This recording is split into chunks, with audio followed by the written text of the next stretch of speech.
Good day everyone.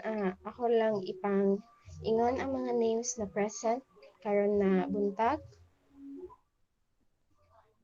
Of course me, Bianca Almacen.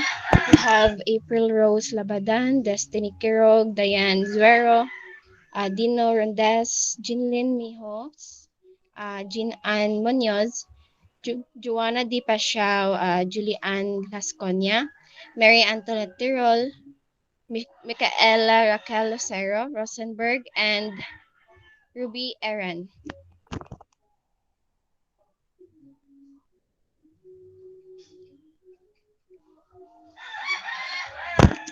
Good day, everyone, especially to you, Sir Roy. Our topic for today is involving the guest co-creation value. But before we start, let me introduce ourselves. I am Bianca Patricia O. Almacen, and we have Jean Ann Munoz and Jeanlyn Mijos. So, what is co-creation? Co-creation in the context of business refers to a product or service design process in which input from consumers plays a central role from beginning to end.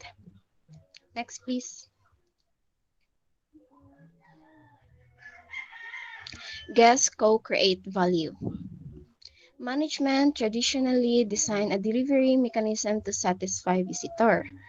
Using this method, guestologist analyzes customers' requirements and adjusts them before, during, and after the encounter.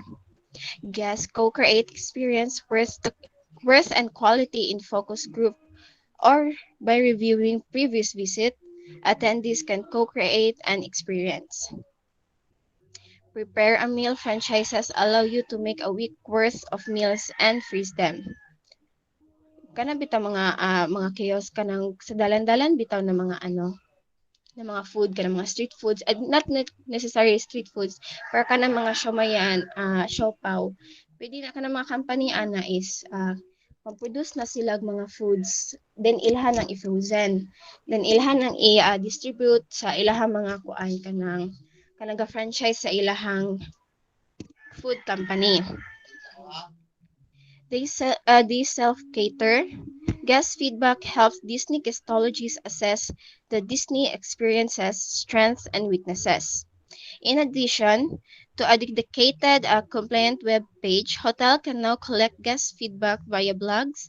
Example for this is Marriott, blog.marriott, and social networking sites like Facebook, and Instagram. Kay ang Facebook, pwede siya pang personal and pang business. Kung kabantay mo kanang kung mangita mo kanang hotel na dapit sa inyo or mga restaurant, pwede ra po ninyo siya i-search sa Facebook. Kung naaba sila Facebook, then pwede ra po mo mag-ask dagto. Customers can co-create knowledge by sharing their trip experiences on review sites. Kana mga customers na naka-experience na ato na hotel or na resorts, pwede sila mag-leave a review sa site sa hotel or sa restaurant. It's either good feedback or bad feedback. Kung sa ilang na-experience ato, pwede nila ibutang. To co-create quality and value with visitors, management might utilize a range of techniques. Customer satisfaction surveys to detect service flaws and commission, customer knowledge, communication, and comparison have never been greater, according to management theories Prahalad and Ramasmawi. The quality and value of service product are also learned via speaking with others on social networks or information sharing websites like TripAdvisor. The internet allows the guest to communicate with hotel instantly. Guestologists help the company find methods to listen. So hotel must find ways to let today's visitor co-produce their experience, values, and quality. Several approaches exist to engage the guests before and during and after their stay. Visitors can come market Visitors can become marketers, information providers, or producers. Kani pasabot ani is kana mga reviews nato sa website. Kung maghatag tag 5 star din magbutang ta dito na nice kay ang environment, nice ang food, very delicious dayon ang Ang mga server or mga employees is very nice, accommodating. Ang mga future na customers na mulantaw ana is ganahan pug ato sa company. Kung mo kuan pug ka na one star ra or worst gali half star ra gyud, then ingon ka na worst kay ma experience kay mga maldita ang mga employees. So ang kuan gid ana ang mga future guest di na jud mo anha kay di man sila ganahan na maka-experience og inadto, gusto biya sila na mag-relax sila dili kay ma-stress. Next, next pa. Guests can help. Next. In a traditional manufacturing organization, strategic strategies and intermediate management shield production workers from external interruptions. Guests can view and interact with various hospitality providers who are out in the open. In many cases, the guests will co-produce the service. Salad bars and self-service check-in at airports are obvious examples. Kani kay kanang sa airports labi na kung maato ka din mag-check-in, wala may mag-guide sa imo na employee. Ang mag-guide ra sa imo is kanang mga words na nasa taas na diri ang kuan at self check-in, so maato ra ka initiate ra gid kag adto kay walay mag-guide sa imo ha. Self-service technologies like online restaurant, airline, and hotel reservation are obvious examples. That's one of the examples. An important implication for hospitality businesses when including visitors in co-producing the guest experience is that a server or a web screen is likely to be the point of contact between organization and the guests. So, internet jud no, ang mga kuan, computer, cellphone, mga web page is kuan gina siya one of the communication between the organization and uh, the guests. Instead of highly compensated, experienced, and devoted executives or well-trained sales reps representing the brand, the hospitality organization must rely on frontline waiters or a web page. The server and the website are the first points of contact for a guest. Year after year, millions of Disney Park visitors, Southwest Airlines passenger, Olive Garden restaurant eaters, and Marriott hotel guests rely on the web visible frontline personnel to help them with their needs. While customers are observing, engaging, and asking a million questions, these personnel create the magic that guests anticipate. Unlike an assembly line worker who can focus in a controlled and regulated setting, these employees must deliver a flawless guest experience while juggling the many certainties that frequent guest interaction might create. Next, please. Guests as quasi-employees. The hospitality industry understands the needs to help employees deal with stress and confusion caused by guests. One method is to teach staff in good skills and guest co-production management. Think of your guests like employees and treat them as such. To successfully co-produce and service experience, these unpaid employees, which is the guests, must have certain knowledge, skills, and talent. Customers bring their own KSS to the service experience. Customer may also need to be trained on how to use a service offering. If including visitors in the experience benefit both party, the business must figure out how to best assist these quasis employees in the rules. Similar to conventional and manufacturing clients, hotel visitors paid for the company to manage them well. Adding to the strain on management, these quasi-employees should be managed in three steps, according to Benjamin and David Bowen. Next, please. These are employees should be managed in three steps. Number one is define the rules you want your guests to perform in advance job analysis for workers. Definize the knowledge, skills, and abilities needed to accomplish the desired professions. So, kung employee ka, then makipag-story ka sa guest nimo, dapat imo siyang in advance, imo na gyud siyang ignon sa iyang buhaton para pud siya magkuan bitaw ka nang murag magkarakaran na ay mo ni buhaton sa day ni ana at least naignan nimo siya sa basic na dapat niya buhaton, smooth na ang kuan ang inyong trabaho. The second is make sure guests know exactly what you expect them to do and that they are physically, mentally, and skillfully prepared. Demonstrate the task benefit to guests, encourage them to achieve well. Especially yung naka sa airport na naka before mag na yung airplane before mo lupad char. Kuan kanang ang mga flight attendant di ba kay before sila magkuan kinaaman sila yung mga demonstration kung saan to pagkuan kanang mga safety procedure na kanang ilang ginakatong yellow bitaw o ilahan ng ginapakita sa guest kung saan buhat kay in case of emergency na mag-crash ang airplane, at least ang mga guest kabalo na sa buhaton dili sila mataranta. Dayon ang mga kuan pod ang mga mga flight attendant ilahan na lang pugkuan na mapagawas nila ang mga guest dili na sila sa ingon na magtudlo pa sa or kanang sila pa mismo ang magsuot sa mga life jacket sa mga sa mga guest kay ilan naman gitudloan beforehand. The third one is once the task has begun, assesses the guest's ability and willingness to perform well, conduct a performance appraisal on the guest to ensure the crew produce experience meets the experience. If not, fix it. Kung kuan ba, kung wala pa gid ba niya nahibaw-an sa buhaton, so imo pa to siyang tuluan na pud balik para mas masabtan niya. Kailangan jud ta mahimong patient anang mga kuan ato mga guests kay uban na lisod pud sila sabot sa tuwa kana ato mga terms na di sila kasabot. Mo na ato silang tudluan na kuan gid kanang on hand. Of course, customers should not co-produce portion of experience that are harmful, time intensive, or difficult to learn. Airline passengers don't help pilot the plane. So, kita na guess. So, dili kita kuan labi na kung di kita pilot, dili ta magkuan og mga kanang labi na maingon ang kuan na wag need og help kung kay knowledge ana dili gid na kay kuan man na bawal man pud na kay kamo ang airline ra pud ang makasalaan na.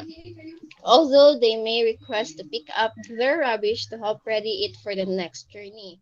Kanang biskan gali sa bus lang sa mo na ang mga conductor na or sa kuan po sa airplane, mayroon ang mga flight attendant na kanang mga basura na wala gagmay lang good pangaon kay para prepared na siya for the next flight kay para ang nice po nag experience sa lain po na mga passenger dili pod hugaw.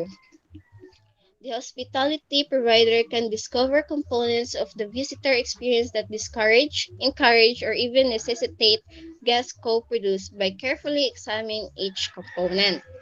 A hotel might have self-service check-in kiosk to encourage guests to avoid waiting for a front desk representative, while an airline might demand self-check-ins with kiosk assistance solely accessible to assist guests with computer issue.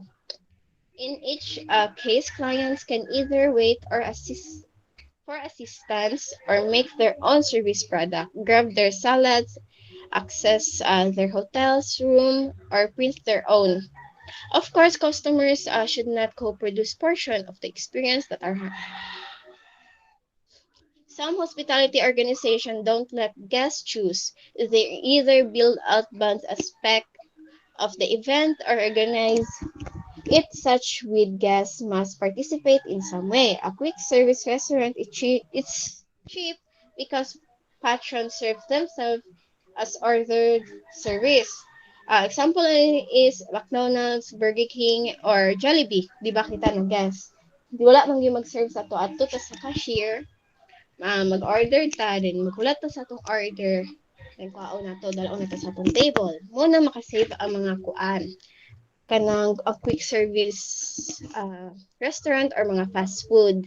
Muna yung makakuan nila na dako sila og kita kay kita may mismo ang serve sa themselves. In a fast food establishment, the client must engage but not totally in order to assure a high quality and safe product. Can quick serve restaurant use a properly designed food production system, allowing consumer to cook their own burgers and fries would sustainably and impact production, efficiency, and food safety and sanitation. Dili man sa ingon na self-service or kanang ang pwede ma-involve ang guest. Pero kung naa ka sa fast food, di jud ka pwede na ikaw guest na adto ka sa counter karon sa likod sa counter kan sa lutuanan na kami ikaw magluto sa imong burger sa imong fries di na siya pwede labi na kay kuan gyud kay pwede na siya makaapekto sa kuan pwede na siya makaapekto sa food contamination labi na kung wala kay lineage about sa food safety. Quick serve restaurant enhances efficiency by letting customers serve themselves in front of the counter. In order to ensure food safety, customers are not allowed behind the counters. Organization must consider when, where, and how much guests should be allowed to co-produce their own experience. Participation by guests is not always beneficial to both parties. The challenge is to figure out how much co-production is beneficial for the visitor. So that is my part for this report. The next one is Miss Mijos. Good morning, everyone. I am Jeneline Mijas, and I am the second reporter. Strategies for involving the guest. A guest can be involved with a hospitality organization in several ways. As a consultant or source of expertise and quality information. As a marketer, as part of the environment for other guests. As co-producer of the experience or as a manager of the service providers and systems. Some of these involvements may sound unlikely, but they are all common. Next, please. Guests as unpaid consultants when the hospitality organization asks its guests what they like or dislike about the guest experience, they become unpaid consultants and act as quality control inspectors. Nganong ginatawag man sila nga unpaid consultant? Tungod kay ang ilang mga feedback or comments about sa ilang mga experiences as a guest kay kadto na mga information pwede man to himuon as basis sa management para ma-identify unsa ang kulang ug angay i-adjust sa ilang service and also para ma-improve pa nila ang ilang services. So that is why ginatawag sila nga unpaid consultants in giving this important feedback to the organization. Some other organizations use outsiders as their consultants, such as their client, customer, and even sa ilang community to find out how they are doing. Na company, ilang way para maka-gain og feedback is through internet. Like for example, ang Intercontinental Hotel Group launched an initiative to create an online community that allows members in its loyalty program to share feedback on their hotel experiences. Second, guests as marketers.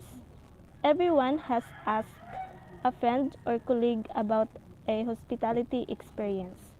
If ang guest nice ang pagtagad sa iya sa hotel or resort, which is good ang iyang experience, she or he is excited to talk about it sa iyang friends or kaila, then i-recommend dayon nila or i-post baka through social media na nga nice ang service or pag-treat sa mga guest in that particular hotel or resort. Same food if ang guest experience ruined dining experience, terrible hotel stay, which is bad experience. So, when they are asked by their friends for their opinion about sa ilang experiences in both face-to-face communications or through web-based social networking media, and this word of mouth can make or break a hospitality organization regarding to their experience. It's either good or bad. That is why guests are excellent marketers for good or bad service. Guests as part of each other's experience. If you enjoy simply watching other guests, you may think of them as part of the service environment. If other guests are especially important to your enjoyment of your experience, you might even consider them a part of the service product itself. For example, most people don't like to go to an empty restaurant or movie theater, enjoying the experience along with other people. Even strangers is part of the package.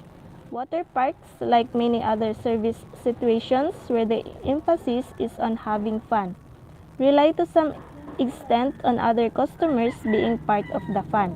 Thus, many people get great enjoyment out of watching other people, ordinary folks just like themselves.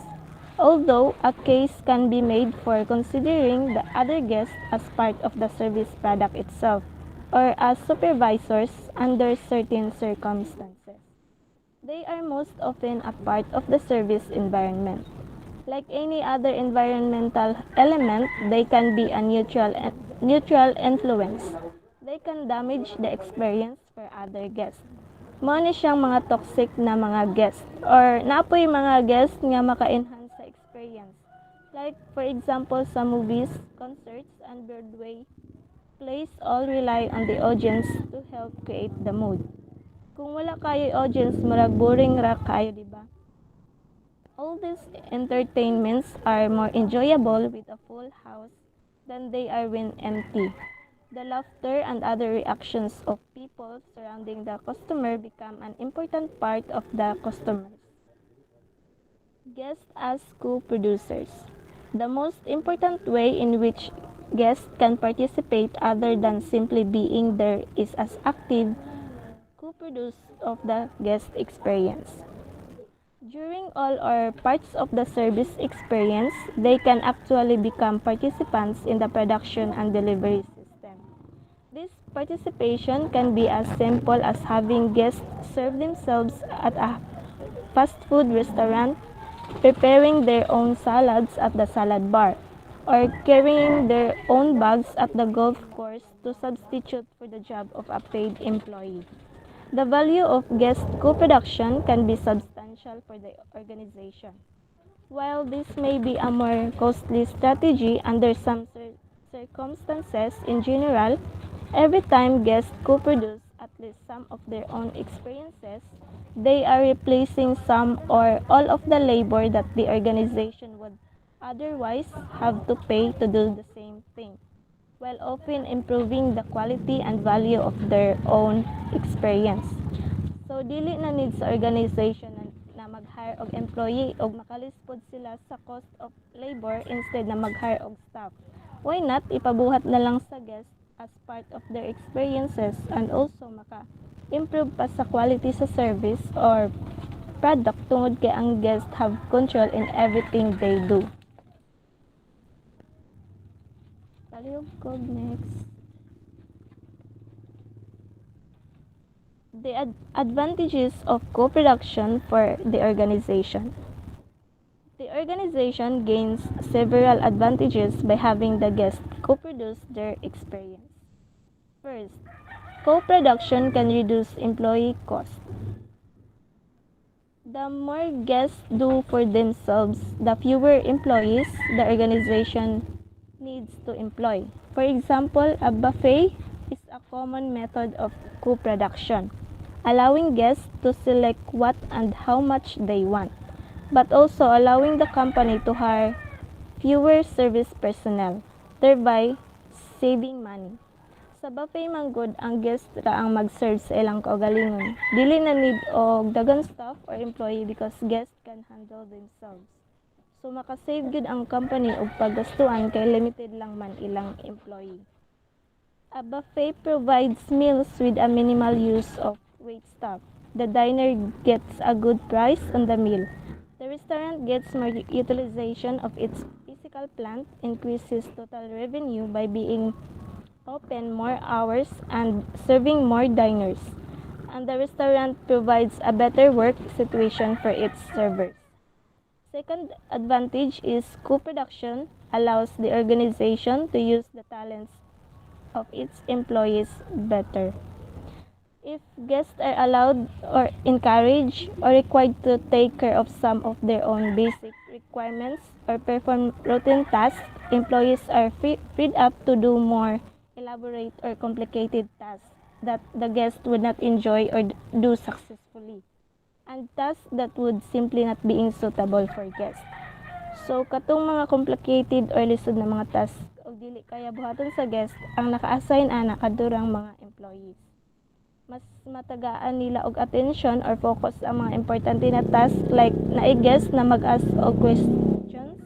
So, dali ra nila ma-accommodate og ma-address ang concern sa guest. For example, at some restaurants, patrons are allowed to make their own reservations on the web. May 3 days, kaning may 3 days sila mo i-handle sa reservations. Since mahandle naman sa guest na sila ray mag-book or mag-reserve og tables in that particular restaurants through web or internet, so sometimes na lang ang may 3-day ga-answer og reservation sa guest through phone calls, which permits them to spend more time responding to guests who need information or advice. In effect, by letting the guests schedule themselves through the web, the quality of the restaurant service goes up with no increases in cost. Advantages of co-production for the guest. For the guest, co-production has a number of advantages. First, it can decrease the opportunity for service failure while increasing the perception and perhaps the actuality of service quality. Since the guests themselves define quality and value, handling production themselves means they can produce exactly what they want. Like for example, if guests fix their own salads at the salad bar in exactly the way they want them, so there is a possibility to avoid the failure of service. Kaya ang guest raman mag-control kung unsay gusto niya. Kung ma-failed man ang guest, di nila mapasol ang mga staff. Guests can pile on their favorite salad items in their favorite quantities and avoid the items they dislike. They end up feeling they got the very salad they wanted. This opportunity creates the perception of real value. Second, the opportunity for self-service typically reduces the time required for service. A simple example is the customer at the airport who chooses to use the self-check-in kiosk instead of standing in line to wait for a counter clerk. Self-serve kiosks at airports allow guests who want to use them to save time. Makita ni siya usually sa airport, which is easy access lang sa mga passenger, like di na sila pwede pamulinya sa clerk para i-confirm ilang flight. Tanan process pwede na sa machine mag-process ang passenger. Third, self-service reduces the risk of unpleasant surprises for guests. If diners walk through a cafeteria's buffet line, they can see exactly what the food products are, instead of ordering off a menu and hoping for the best. Unlike sa menu man good nga name lang sa food ang nakabutang, di gyud makita mismo ang food. Well, not everything tastes as good as it looks. Choosing one's own meal from a cafeteria line or buffet can reduce the perception of risk in comparison with ordering meals unseen from a menu. Palihog kog slide. Next slide. Disadvantages of co-production for the organization. Participation exposes the organization to legal risk. Some disadvantages of customer co-production are because customer is actively involved in producing the service they consume. They create problems or service providers. For example, having a guest handle a hot pot in a cook-your-own condo restaurant could lead to a major burn and lawsuit. The organization may have to spend extra money to train the customer contact employees so that they can add to their usual serving jobs, the task of both recognizing when guests are ready to co-produce and when they are not, and then communicating effectively and easily about what guests are supposed to do. These employees are responsible for instructing the guests in how to provide the service for themselves and for monitoring the experience to prevent the guests from creating any disasters. Every guest is different and comes to the guest experience with different skills, knowledge, abilities, and expectations for the service itself. Servers who train and oversee guests must be alert, observant, and well trained in recognizing guest capabilities to co-produce in how to coach all types of guests through the experience. Sunod gyud og training ang mga employees og ang organization maka-cost jud og dako para sa training sa ilang employees, and also guest use of self-service technologies increases. Next slide. The high cost of failure. While unsatisfactory or unsuccessful co-production can be a minor annoyance to a restaurant patron, it can be disastrous if the cost of failure is great. Best hospitality organizations make every effort to ensure that guests succeed as co-producers, but the risk of failure is always there. For example, a situation in which you co-produce a fandom meal with a pair spouse or significant other and fail. The server must be sensitive and aware enough to recognize when a guest is about to fail, must take over before the failure occurs, or fix the failure, and be able to do all these things with sufficient grace that the guest is not embarrassed by failing when others are all around are succeeding. Motivating guests to co-produce. Guests can safely participate when they have the necessary knowledge, skills, and abilities to create the service product. But guests must be motivated to be motivated in the process. Like employees, guests will be motivated to perform when they can see some economic, psychological, or social benefits in participation. Some experiences can be completed only if co-produced. In any large geographical spread service setting like a zoo, museum, food court, cruise ship, or national park, customers who want a particular array of experiences must schedule themselves. If customers don't plan out their time and physically move themselves around, they are unlikely to enjoy the experience. Many guests are motivated to participate because makakuha man pud sila og benefits in their own guest experiences. Others are motivated by their personalities or their familiarity with the experience being offered. Or they are simply looking for something to do while waiting for the other parts of the guest experience to take place. Next slide, please. The guest as a substitute for management. Guests as supervisors. Guests have more contact with the service personnel, speak with them more often, and see more of their job performance than the organization's supervisors do. Guests have the opportunity and the motivation to act as supervisors and provide immediate feedback as to whether an employee is making them happy or unhappy.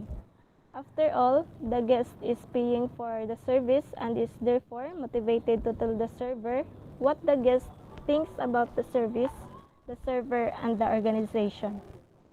Hospitality employees are trying to produce memorable guest experiences.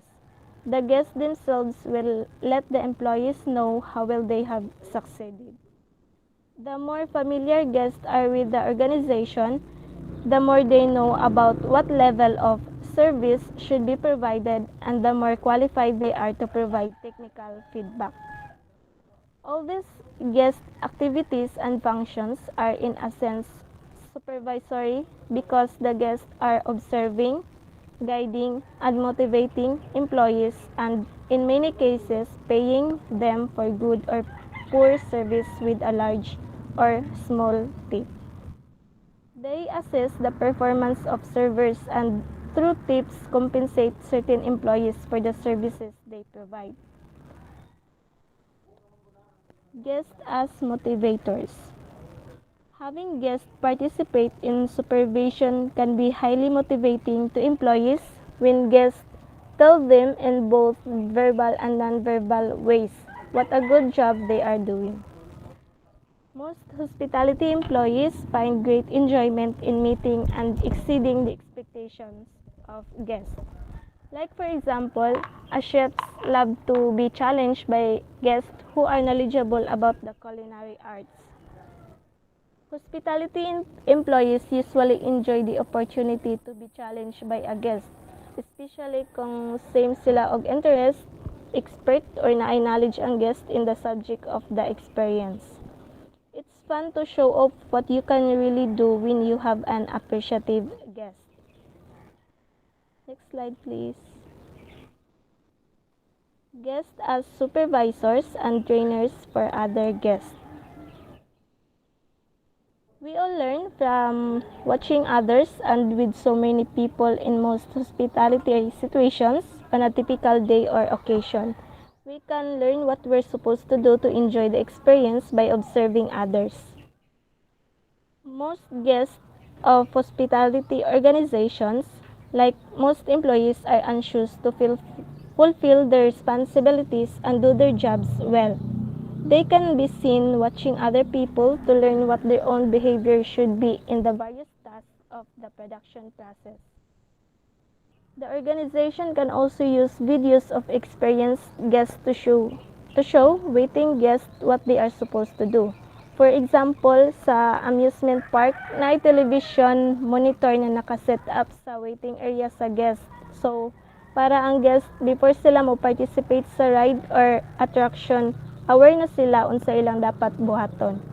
Napoy guest na skills o knowledge in that particular experience. So, pwede sila as trainer sa uban guest na pag-upa lang sa ilahan na experience.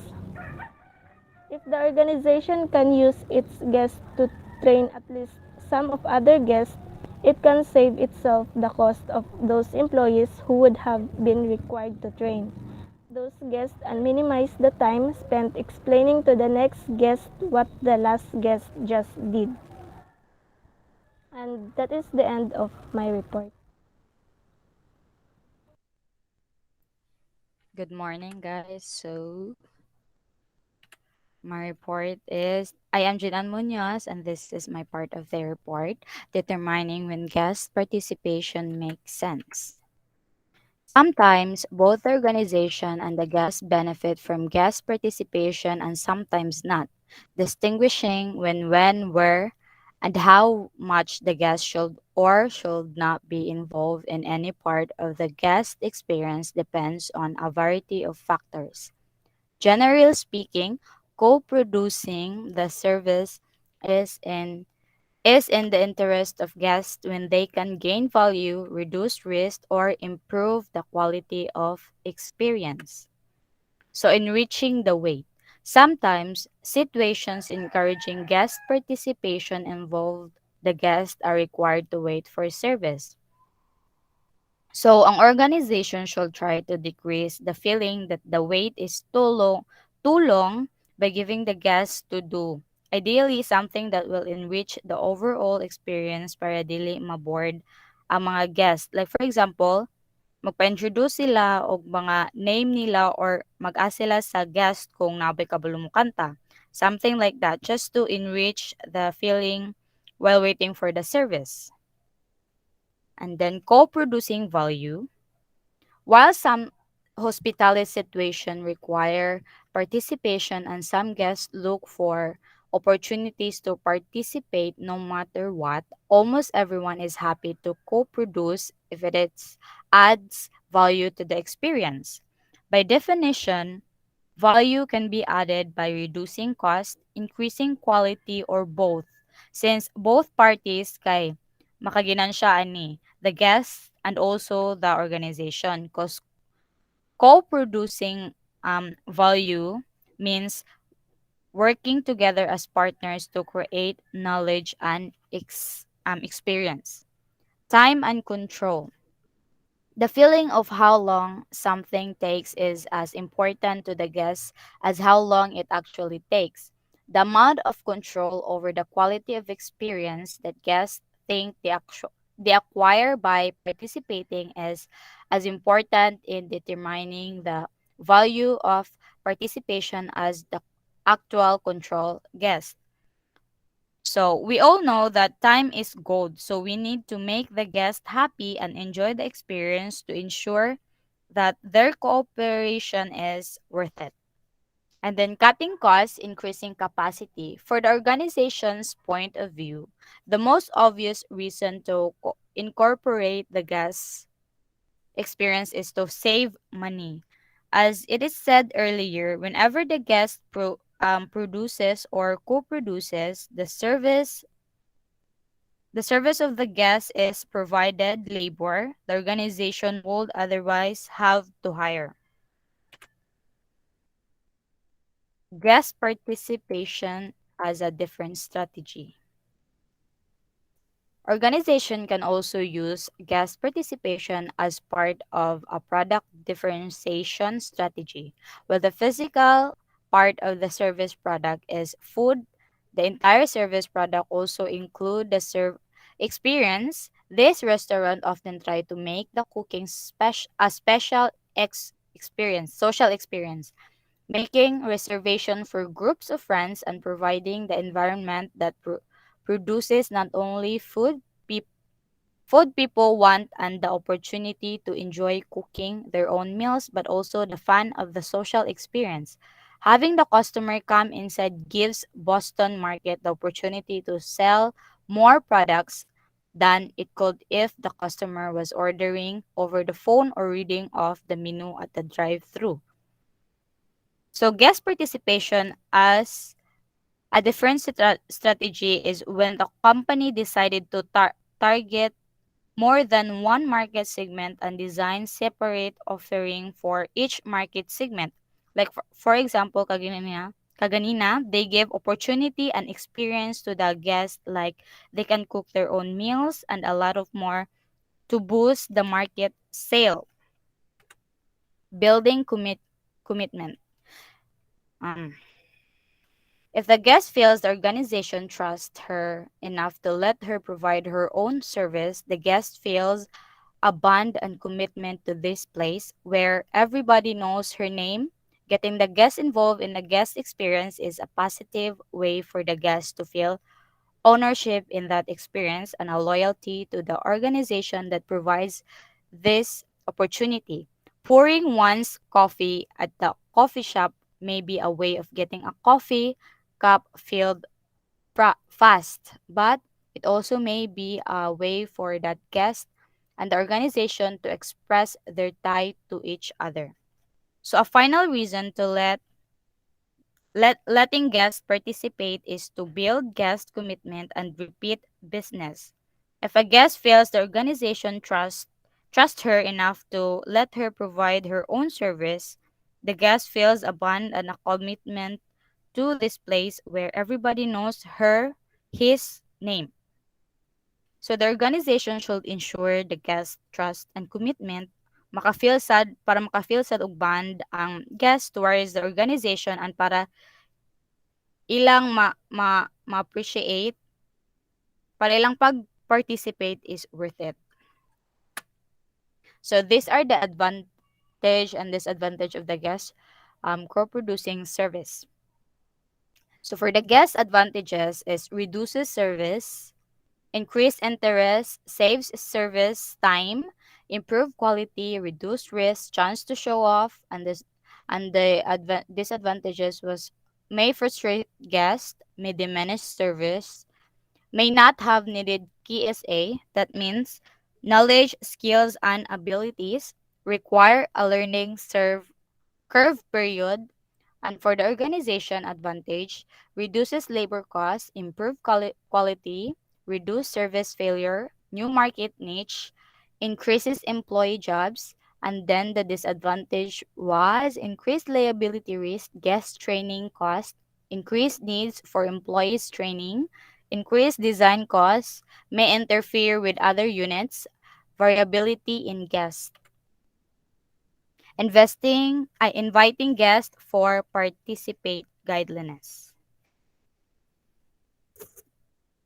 The basic point in that some but not all situations lend themselves to use self-service or guest participation for all guests.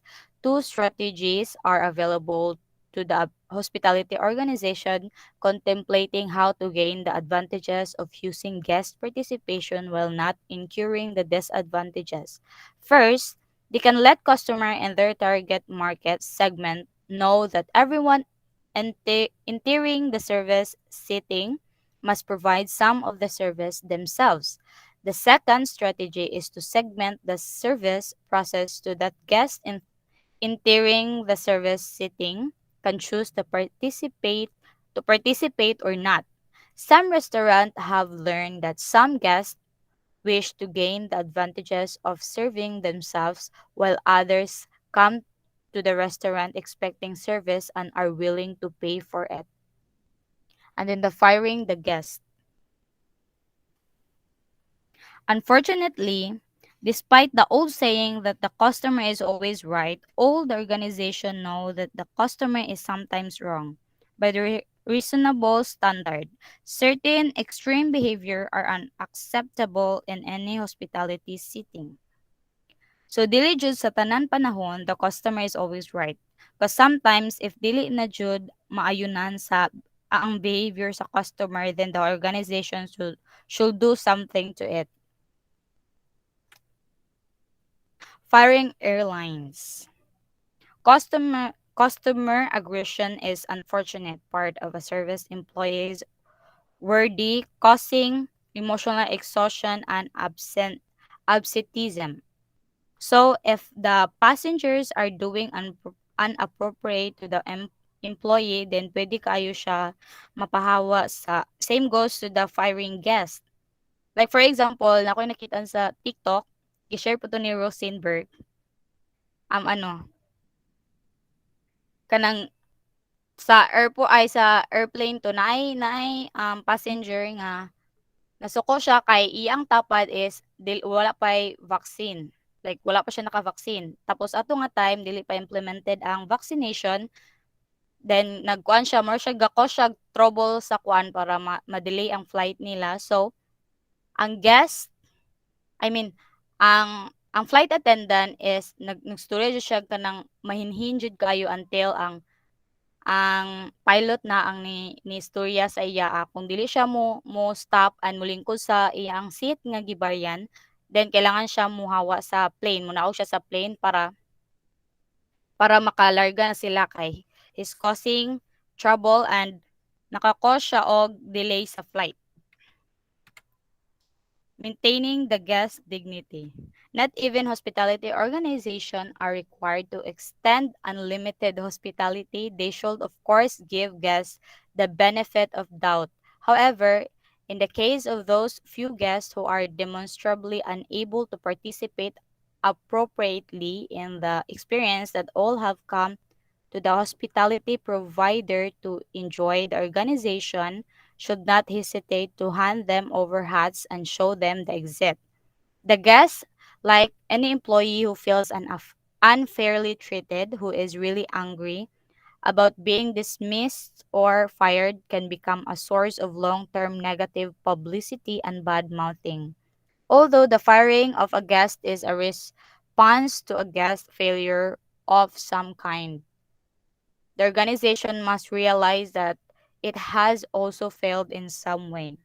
So even if the guest is doing inappropriate behavior, we still need to respect and be calm at all costs. Dili dapat murag palingkera para makig-away jud. Because at the end of the day, guests are very important to the organization. That that's all. Thank you. Okay, before na to i-end ang meet, ako sa ipang mention ang mga students na naadiri karon Kay nay uban na late, napoy uban is na out pagka kuan ako kay hinay ilang internet. So the present persons na naa there is of course me, Bianca Patricia Almacen. We have April Rose Labadan, Destiny Kirog, Dayan Zuero, Dino Rondez, Jinlin Mijos, Jean Ann Munoz, Joanna D. Paschal, and Julian Lasconia, Mary Antoinette Tirol, Michelle Pugadora, Rosenberg Reconalia, Ruby Eran, Vince Delicana, and Wiljen. Si Lester and si Micaela is nalobat daw siya, pero na siya diri na mga kuan na nawala lang siya sa mga last part na og si Lester pod kinahutdan po daw siya load. So more na, thank you and have a nice day everyone. Thank you. Thank you. Goodbye. Salamat. Mhm. Bye. Bye-bye.